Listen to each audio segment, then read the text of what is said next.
tour begins here in this gallery, where you see paintings of some of our current residents, as they appeared in their corruptible, mortal state. But they aren't the only ones. We have 999 happy haunts here, practicing their terror with ghoulish delight. The term ghost is an overarching and generalizing term for the spirit. Actually, there are several prominent types of spirits that walk our halls, and tonight we attempt to categorize, as well as cover some of the theories of the other types of entities that haunt the Haunted Mansion. Step into the stretching room and you will find 8 grimacing gargoyles decorating the walls of this doorless chamber. Gargoyles are commonly acknowledged as the guardians of sacred ground, and so these smiling beasts make a perfect welcoming party as you enter our ghostly retreat. These, along with the morphed faces of the wallpaper, perfectly imply that some spirits have in fact morphed themselves into the very walls of this mansion. The spirits of these creatures can be heard whispering all around the Liberty Square estate's rooms, commanding guests. Shh. Listen.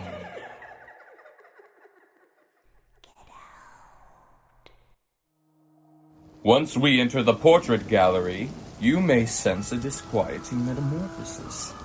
Are these haunted portraits actually changing, or is it your imagination? Some spirits have the ability to transform their original mortal appearance to a more ghastly and monstrous look, as a way to obtain more power by harnessing the fears and terror of these living as they stalk through the night. For instance, the frightening face of the Gorgon portrait, or the lycanthropic nature of the Catwoman. These items, along with many others, are among the many haunted objects that find the mansion home.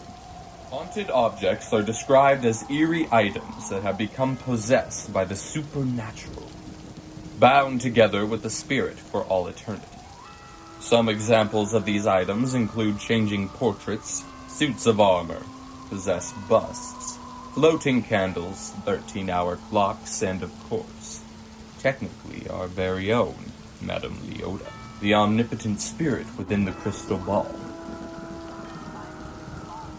The reason much of these items are found scattered through the first half of the attraction is due to the long-extinct concept of the Museum of the Weird, a haunted museum of strange curios, haunted oddities, and paranormal knickknacks bounded by occultism and spiritualistic practices.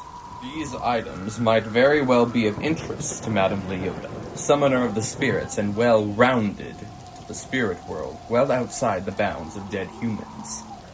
Through her spiritualistic incantations, she implores help from what could be elemental spirits to bring forth the ley line pathways into the mansion. What these spirits are could be anything from disembodied extra-dimensionals, dark spirits, or even just strengthened spiritual bonds to the land. Characters that are brought to mind, the Demon Cat and Harry the Arm, both previous suggested residents of the mansion. Orbs, one of the most common forms of spiritual beings, are usually described as small glowing orbs of energy that float at a given space, and can commonly be accidentally caught on camera. The best explanation for what these suggested orbs are compact spirits that travel from place to place, as it's easier and more energy-saving way to travel, thus making sense that this type of spirit is found with Madame Leota in her seance. Poltergeist is a German word for noisy ghost, one of the rarest types of spirits to be found. They're known for loud, sometimes violent hauntings without a form to show. They are commonly known for moving objects, making noises, and slamming doors. This is because poltergeists don't come naturally. They are created by a large collection of spirit presence that is combined into an invisible being of raw emotion, or a person who is PK sensitive, usually a young adult female. We can find poltergeist activity when traveling through the libraries and corridors of doors. loud shifting doors with no physical form, as well as footprints of the invisible stairwalkers. Upon the conservatory, we come across a restless spook, unable to leave his mortal corpse, and is attempting to break free from the coffin that contains him. This is a wonderful time to transition into that of the Phantom Manor, and the talks of zombies, undead spooks that have risen attached to their decrepit body. Zombies and the undead is believed to have been first frightening the ancient Greeks due to the evidence of rocks and bricks being used to weigh down the dead. Even further, belief into zombies have been around for centuries in Haiti, possibly when the cultures of West Africa were introduced to the island. In the haunted mansions, this zombie, along with the dead remains of the graveyard spirits that haunt Phantom Manor, due to the curse of the Thunderbird, are prime examples of undead haunting our humble abode. Although called a phantom, I am to believe that the Phantom of Phantom Manor, Henry Ravenswood, is more than just that. I believe the Phantom, along with his devil dogs, are the physical embodiment of the curse of Phantom Manor. Ravenswood's spirit, now combined with the curse that killed him, stalks his daughter after death, out of not just his own cruelty, but the curse seeking to level the Ravenswoods for their misdeeds. In different parts of the mansions, we can find a shadow people, lurking in rooms and across walls. Shadow people are commonly described as non-human omens of misfortune and tragedy. Such shadow people can be found playing wedding marches and haunting creepy old crypts out in the graveyards with other haunts. There are several prominent ghosts that retire here, both residual and interactive. A residual haunting is described as a confused spirit, left to continuously replay moments from their life, such as the ballroom dancers and the duelists, constantly replaying a very specific moment from when they were alive without any sign of self-awareness. While interactive haunts include the rest of the ballroom spirits, as well as all the spirits celebrating outside in the graveyard. These spirits appear to prove self-aware of their situation and aren't set on repeating their own pre-life track. All spirits in the mansion prove to be stronger than a usual spirit, due to them not just appearing to the poor groundskeeper's dog through animal PSI, but the groundskeeper as well.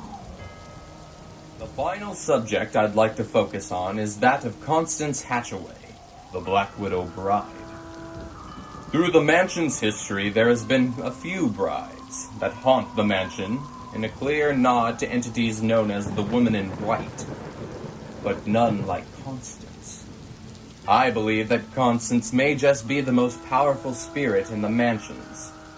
Her space is up in the attic, among the possessions of her 5 former husbands who she brutally killed in an attempt to acquire wealth. Some spirits are believed to be so manipulative and controlling in life that in death they remain in control over the ones they've laid claim to. This is why Constance still resumes control over the spirits of her husband, trapped in the attic with her for all eternity. But that's not all. Recall the talks of poltergeist activities and the possibility of a young adult female could have to conjure them. I believe there is a possibility that Constance could be PK sensitive, thus meaning that she has certain controls in the spirit worlds, possibly even in life. If this is true, that would mean Constance would be possibly even more powerful than Henry Ravenswood or the Hatbox Ghost. As the final Woman in White wishes you to visit soon, our trip into the spirits of the Haunted Mansion closes. But now a bit wiser. The residents of the spirit world are as unique as they are mysterious, and perhaps we may never know the true stories of these beings. But as long as we all have the Haunted Mansion, we have a connection to the afterlife and the enthralling characters it could bring. Until next time. Hurry back.